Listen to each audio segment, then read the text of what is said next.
Online गेमिंगच्या आहारी गेलेल्या विद्यार्थ्यांच्या वाढत्या आत्महत्याच्या घटनांबाबत शासनाने तातडीचे प्रतिबंधक उपाययोजना करण्याबाबत नागपूर येथे धनवटे नॅशनल महाविद्यालयाच्या 12वीच्या शिकणाऱ्या यश सुनील झाडे या विद्यार्थ्याने मोबाईलवरील ऑनलाईन गेम्सच्या आहारी गेल्यामुळे निर्माण झालेल्या मानसिक तणावातून एम्प्रेस मॉलच्या इमारतीवरून उडी मारून आत्महत्या केल्याची धक्कादायक घटना नुकतीच समोर आलेली आहे।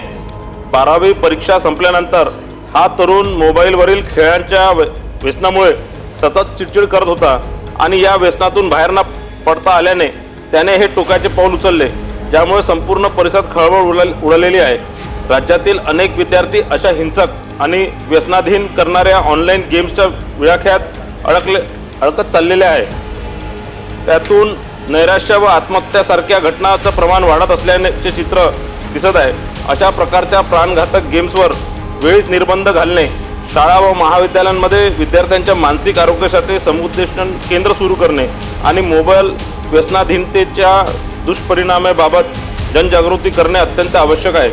तरी शासनाने या गंभीर प्रश्नाची दखल घेऊन भविष्यातील पिढी वाचवण्यासाठी तातडीने कठोर धोरण आखून त्याची प्रभावी अंमलबजावणी करावी, अशी मागणी पॉइंट ऑफ इन्फॉर्मेशनच्या माध्यमातून मी शासनाकडे करीत आहे।